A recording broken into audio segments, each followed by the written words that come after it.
Greetings, everyone, and welcome to the post-screening filmmaker Q&A for Alternative Realities. I'm Susan Chinson, the Festival Director of the Boston Asian American Film Festival, and we're here today to follow up on sort of these amazing shorts that have brought us through artificial intelligence to post sort of mental perceptions within one's minds, and really get a better insight look behind the scenes at one of our shorts. Today, we're going to be looking at Becoming Eddie, and here with us, we are so excited to welcome two of the cast and crew from the show.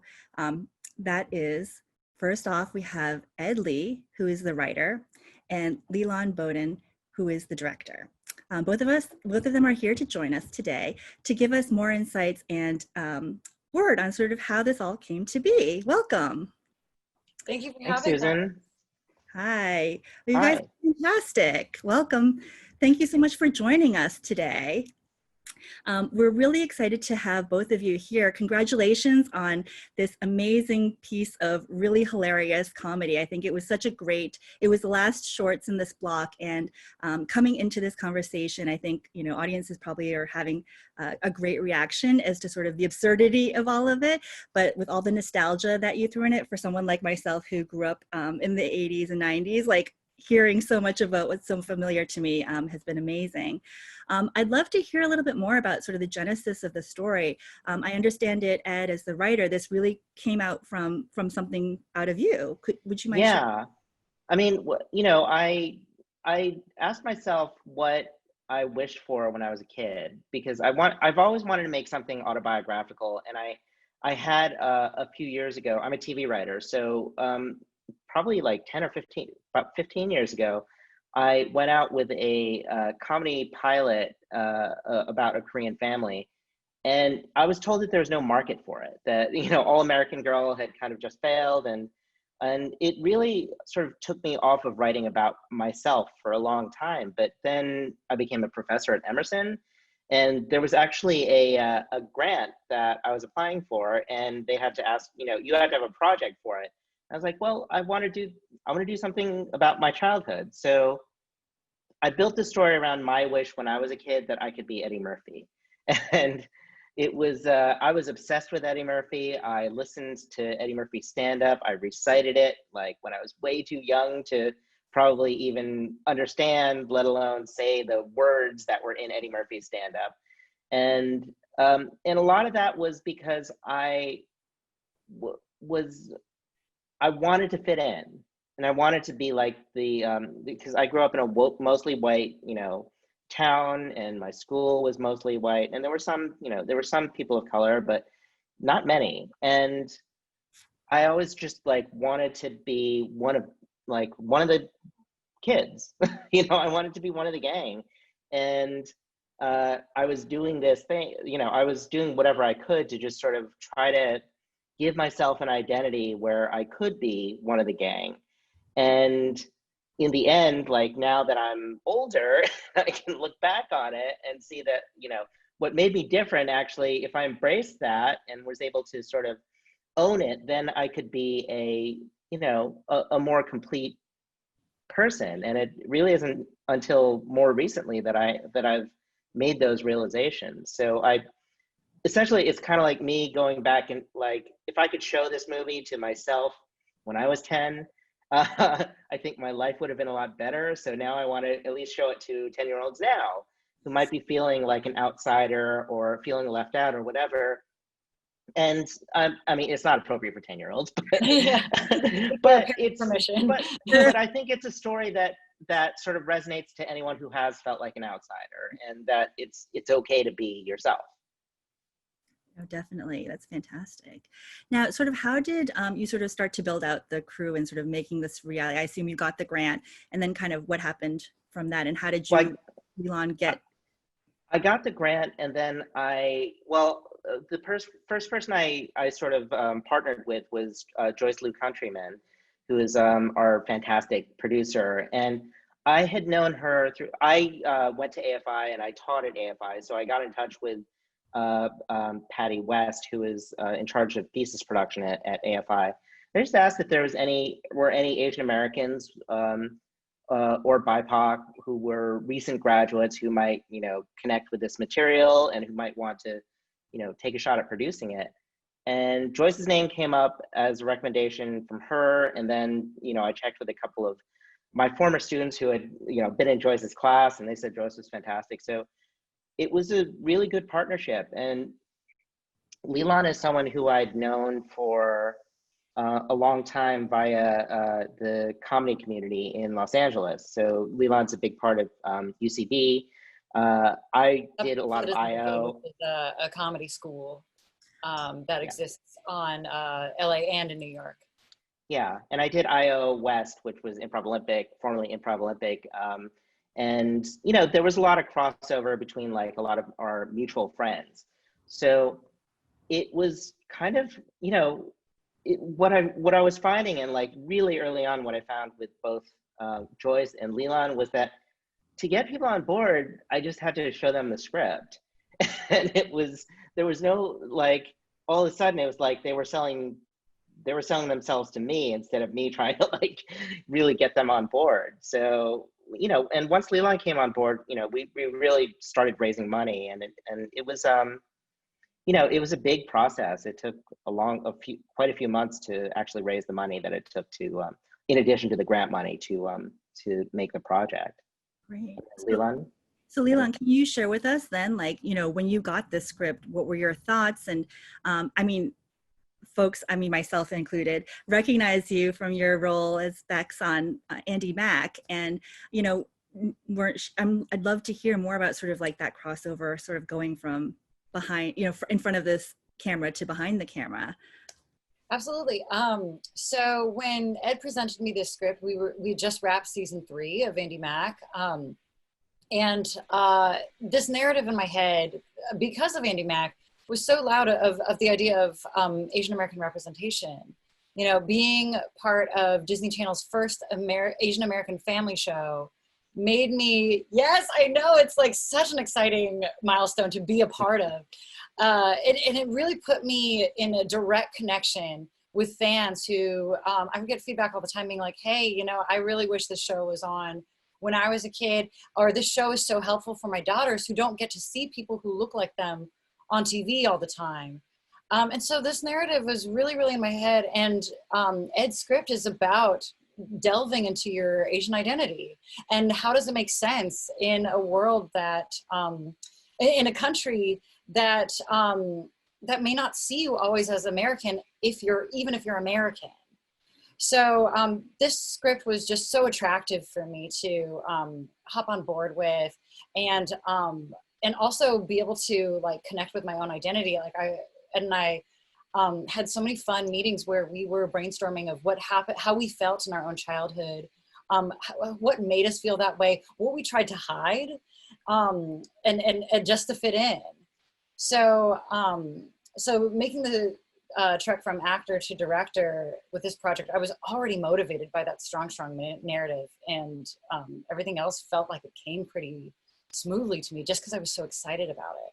Was there anything in particular, I'm curious to actually know a little bit more about that conversation, about things that you were trying to hide that sort of like translated into the script or into the piece? Yeah, I have a vivid memory of one of our conversations, Ed, where in an original draft, which is already so tight, Sumi, the young female lead of the movie, is chatting with Yang, and she goes, well, it's because you wanted to be like those white kids, huh? And I said, Ed, I think this is really smart and poignant, but I wonder if Sumi is a little bit too smart right now for being a 7th grader, right? What did you call the white kids at school? And Ed went, I called them the normal kids. And so that little detail we put in our script somewhere else, where Yang is having a fit at the kitchen table after no one shows up to his birthday party, and he's yelling at his parents, why can't I be normal? Because, you know, in the way we grow up, we weren't considered the average, we weren't considered normal. Yeah, I mean, even that scene with the food, it's like, just want to eat like normal food, you know? Yeah, not realizing that this food is normal to your family and to an entire nation. But at school, maybe the kids don't make you feel like that. Wow. And I think one of Leland's kind of, the big contribution, she made huge contributions, obviously, but I think the big contribution earlier on was, Leland's an actor, and Leland sort of, I felt like I was pretty good at accessing my emotions and my feelings to get to the script, but I wasn't going deep enough, I think. And Leland kind of used a lot of sort of acting techniques to just sort of put me in the moments where I felt the most embarrassed, or I felt like, I remember I was so frustrated because I don't even remember which incident it was. But I was really frustrated that I wasn't fitting in at school, and that I just wanted to, be quote unquote normal. And, my mom told me, well, you just go back there and call them stupid head.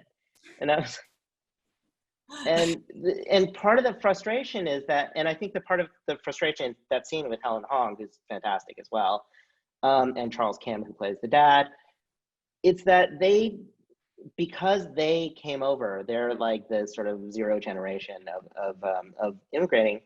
There's not really any way they could have understood our situation, and it's not their fault. But as a kid, it's so frustrating because they don't understand. They don't understand what you're going through, and they can sympathize, but they can't empathize with it. Oh, totally.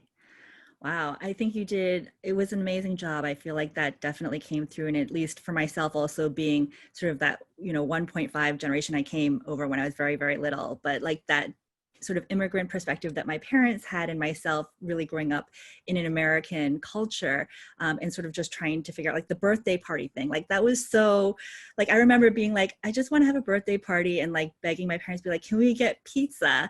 And my mom getting like frozen pizza instead of getting like from the takeout place, because she just didn't like understand like where pizza really came from. Right. Oh, Never ate it. Oh my gosh, the things that I think that our immigrant parents tried to do to make us feel, and the ways that we felt like were absolute shortcomings, because we were in tune in a way that they weren't, ever. Like I know a lot of immigrant families like hail Costco as their almighty store, and that was definitely true for my family. So my clothes, my birthday cakes, my everything came from Costco, and which was like a popular thing to feel American amongst a lot of immigrant communities. But like with my friends, like trying to explain to my parents, it's like, I gotta go to a mall. Can we go to a mall for clothes? Was just so out of their mind. Great. I'm curious to know a little bit more too about sort of how you sort of built out the rest of the cast and crew, and what that process was like. Joyce was a huge part of that, and using her connections there were a lot of AFI graduates who had come out of who had just recently graduated, and they're trying to build their reels. But we have an Asian American cinematographer. I think he was the next person to come on board. We have a South Asian production designer, and she was fantastic.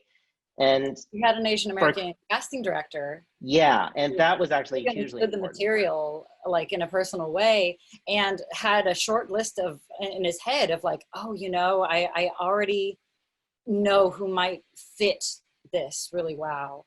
And so through his wide reach and also through his recommendations, we were able to find such a stellar cast. But coming upon Josiah, who was our lead, was actually, was pretty lucky, because he wasn't available for the original casting, and then he came in at the last second for when we had callbacks. Literally, I think he was the last person we saw, and he was just so natural and talented, and and quick. Tiny, like he was like find a kid that young who was able to have that mature emotional life, I think is really rare. We did see so many amazingly talented kids. Like it already was a hard decision to try to figure out who would be our lead. And then when Josiah came along, it was like, oh wow, like this kid knows comedy, he knows drama, and he's so young that it's going to be really hilarious hearing a bunch of like adult man foul jokes coming out of his mouth. Yeah. And I think my original, like, but I mean, he was so great, but I had some fears because I thought he looks so cool. Like, he's a cool looking kid. And he's not Korean. So, you know, he's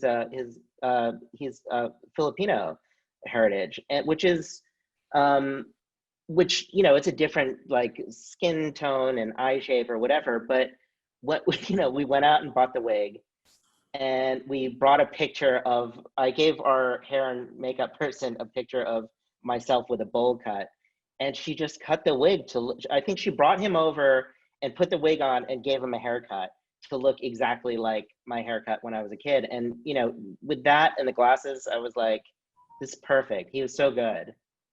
Wow. No, that was definitely perfect. I think the hair really sort of set the tone of all of it, that it really pulled it all together.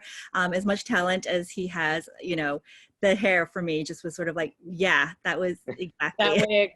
wig. That wig, totally. Now, did you also have, like, as a professor at Emerson, like, were there, you know, students involved, or how were you able to kind of like get the, you know, fill out the crew with this? Yeah, you know, we asked for, actually, Joyce had asked for student volunteers on the Emerson Mafia board. And actually, some of my former students came on as PAs. And then there were a couple were our coordinators, production coordinators. It was Emma Giolongo, and I mean, there were, and Jonathan Wilder, Zoe Sansanowitz was on board. I mean, there were a lot of great, you know, I teach in visual media arts and the community arts program, but we also had students from, like, who were, because I teach screenwriting, they hadn't had me as a professor. I didn't even really know them until the shoot. But, you know, people from theater, people from different parts of VMA, and it was really nice to have them on set, because one of the things that and another student, by the way, ran our social media, Emily Walborn, who's fantastic, and we just appeared on her podcast, The Half Asian Half Hour. um, and one of the nicest things to have the students on set was to be able to model what an inclusive set looks like, because we really took great pains to have a cast and crew that was majority Black, Indigenous, people of color, and to have a gender equal crew as well. And, you know, I think, like Leland told you, like, when we were making our announcements at the safety meeting at the beginning of the day, I got emotional every time, because I was like, look around you. You can do this. You don't have to sacrifice any quality. You know, that's a total myth. And we're just showing that we can do, you know, really high quality work and be inclusive. I think it was a lot more emotional for like me and Ed, as opposed to like the younger generation who were like, yeah, this feels normal, you know, like not having to borne the brunt of just decades of being told no and no and no, because we already have like a diverse hire. We already have an Asian person on the team or in the cast, you know, like I think that for us, we're like, don't you see? And like, which is also really inspiring, like the younger generation, like who are on the crew, were like, yeah, we see. This looks fine to us. But I think afterwards, that some of them worked on other sets that where it was not the case. And there are still a lot of sets where people sort of think like, oh, well, these are the people who my DP has always worked with, so that's going to be, you know, and it's, you know, it just takes a little bit of extra effort to find, you know, people and give them a chance. No, I think this precedent that you've set, it's like continuing to create the foundations for expectations that the next generation has for what sets can be and should be like. So that's truly amazing. I think, Ed, I saw some news on your sort of social media about sort of the next opportunities for this piece, and I'm wondering if you could share a little bit more about what that is. And it seems we have optioned our Becoming Eddie to Sony Pictures Television. That was actually through Joyce, who was instrumental in that. And so we are currently developing a pilot that we're going to pitch to streaming services with Sony. And Leland and I will actually co-write the pilot, which is pretty cool. I'm really excited to just continue working with this team. So can you like explain a little bit for those who may not know? So this becoming a series, then is this sort of one of those things where it's multi-episodes with multi-seasons potentially? Yes. And I don't know, Leland, do you want to talk to that? Yeah, so basically what this means for now is that Sony Pictures Television and us have entered a legal deal to develop the show together. And that's been really exciting so far. We have the backing of Sony. And right now we are looking at avenues of where the show could live. So right now there's a lot of potential that exists, but it's very, very exciting. Congratulations. And there are adjustments we'll have to make it a multi-episode, multi-season show. So, you know, I think to develop Young as a character, he has to be able to speak in his own voice. So, you know, we're looking at different ways that we can get this comedian character sort of in, you know, Young's life to sort of serve as his, you know, basically his like, you know, basest instincts. Right. At the same time, giving Yang the more opportunities to show what it's like in Yang's world, ultimately Ed's world. But we're also creating a character. So the character of Sumi has now become Alice because Alice is actually Leland's real name. And Leland's my real name too. But sorry, sorry. Your first. Yeah, I apologize. No, Alice. And but you know, we want to explore sort of the like Asian diaspora a little bit more. So Leland's experience as a mixed race Asian, I think is a really rich avenue to explore, because we don't, you know, there's maybe one show that does that, but it's not a major part of the show. 15, and we love it. Yeah, we love Pen 15. But yeah, I mean, like Pen 15 like gave me something so valuable that I've never seen on TV before, which was like looking in a mirror for some of my experience that my Erskine goes through.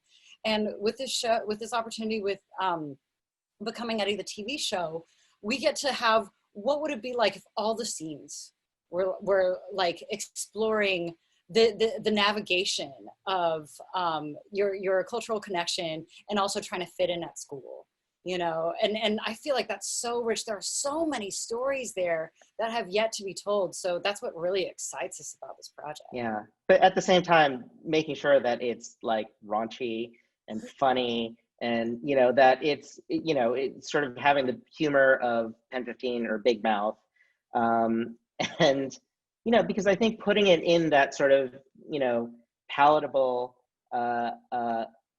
you know, experience, I think it helps a lot of people see our perspective.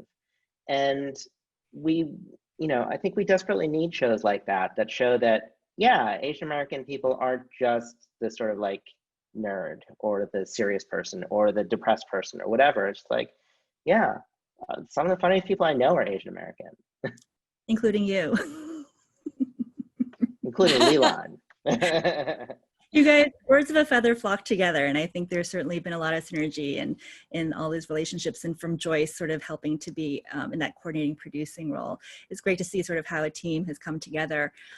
So much of this really, I think, represents what we've got trying to promote through the Asian American Film Festival here in Boston, and love the fact, Ed, that you're attached to Emerson College and that we can celebrate you and have you here. I know you're in Los Angeles this semester, but I'm so excited to still, you know that we've got this connection. Can you maybe share, like, for folks who want to continue to support this project, is there like a social media place that they can follow you on, or like what's the best way that people can kind of like stay in touch with what the project's up to? Yeah, our website is becomingeddyfilm.com. Our Instagram is Becoming Eddie Film. Our Twitter, they don't let us go that far, so it's just Becoming Eddie. And then we have a Facebook page, and it's also facebook.com/Becoming Eddie Film. So we're all over it. We don't have a TikTok yet.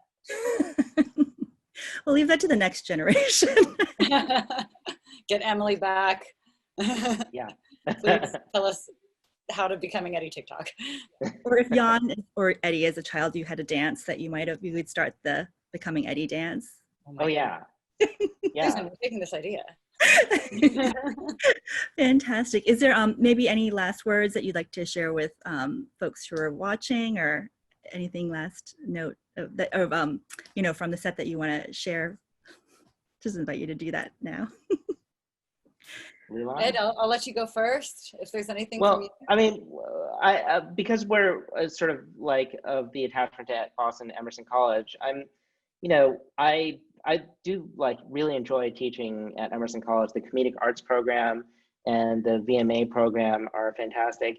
And I think you know, we could use more Asian American storytellers. So, you know, it's not a bad place if you live in the Northeast, or if you don't live in the Northeast, to, you know, come and take part in either one of those programs. Yeah, and you know, I'm really sad that we can't be screening it at the Bright Family Screening Room, but you know, hopefully we'll make up for it when I get back to Boston. Definitely. Yeah, no, I think if we get a chance to, when this becomes maybe the first episode in your series, would love to help do a big party in the BFSR. Oh my gosh. And Thank we're you. going to have to come for it. That's, you know, we're just saying. Absolutely. Oh, that'd be so cool. Well, fantastic. Well, thank you so much both for sharing your incredible talents with us and becoming Eddie. And we look forward to sort of seeing, you know, what comes down the road from the Sony deal. So exciting. Congratulations to you both, and thank you. Thanks, so much. Susan.